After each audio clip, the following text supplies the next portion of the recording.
Beaucoup de chrétiens sont dans la misère. Beaucoup de chrétiens sont dans le manque d'argent. Beaucoup de chrétiens ne possèdent pas ce qui est écrit dans la parole de Dieu parce qu'ils ne connaissent pas les promesses de Dieu.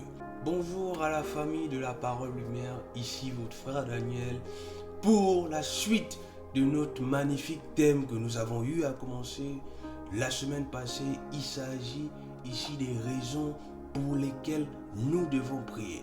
Alors dans la vidéo précédente, j'ai eu à expliquer la première raison et la raison fondamentale pour laquelle nous devons prier. Il s'agit ici pour être transformés. Premièrement, nous devons prier pour être transformés. Et aujourd'hui, je vais nous donner la deuxième raison pour laquelle nous devons prier. Et nous verrons ça tout de suite. Alors, la deuxième raison pour laquelle nous devons prier est une raison connue de tous. Nous devons prier en réalité pour posséder des promesses de Dieu. J'aimerais que nous puissions aller dans Philippiens 4, verset 6. La Bible déclare, ne vous inquiétez de rien, mais en toute chose, faites connaître vos besoins à Dieu par des prières et des supplications avec des actions de grâce. La Bible nous demande de faire connaître tout type de besoins que nous avons. Aucune promesse ne s'accomplira dans notre vie si nous ne prions pas. Et là, la vraie clé de cette deuxième raison pour laquelle nous devons prier se trouve dans la parole de Dieu. Voyez-vous, si nous ne maîtrisons pas la parole de Dieu, si nous n'avons pas la parole de Dieu dans notre bouche, nous ne connaîtrons pas les promesses de Dieu.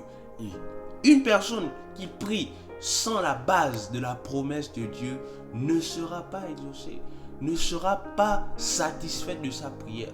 La Bible déclare dans Josué 1, verset 8, que ce livre de la loi ne s'éloigne point de ta bouche. Médite-le jour et nuit. Nous devons méditer les promesses de Dieu. Beaucoup de chrétiens sont dans la misère. Beaucoup de chrétiens sont dans le manque d'argent. Beaucoup de chrétiens ne possèdent pas ce qui est écrit dans la parole de Dieu parce qu'ils ne connaissent pas les promesses de Dieu. Dieu nous a donné des promesses. Beaucoup de personnes disent la promesse est une dette. Dieu ne fonctionne pas avec ce proverbe, je dirais. Mais Dieu fonctionne avec qui connaît sa promesse. Qui connaît la promesse de Dieu? Si tu ne connais pas la promesse de Dieu, tu ne vas rien posséder. Si tu penses que la promesse va arriver comme ça, non. Dieu veut que tu pries sous la base de la promesse. Et c'est là où s'applique maintenant le verset « Demandez et l'on vous donnera ». Mais si tu demandes sans connaître si ce que tu demandes est dans la volonté de Dieu, cela nous ramène dans notre première vidéo, être transformé. Parce que si nous ne sommes pas transformés, nous demanderons tout et n'importe quoi. Tout et tout ce qui n'est pas dans la parole de Dieu.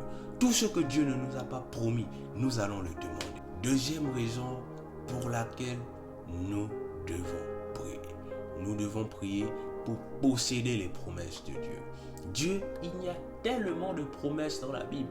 Mais si nous ne connaissons pas ces promesses, en rentrant au contact de la parole de Dieu, nous n'allons pas être exaucés.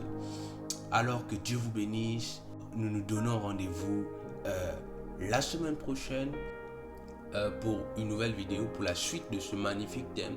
Et pour ceux qui sont sur YouTube, vous allez voir tout simplement un lien qui va s'afficher, qui va vous conduire sur notre première vidéo si vous ne l'avez pas encore regardée. Et que Dieu puisse vous bénir au travers de cela.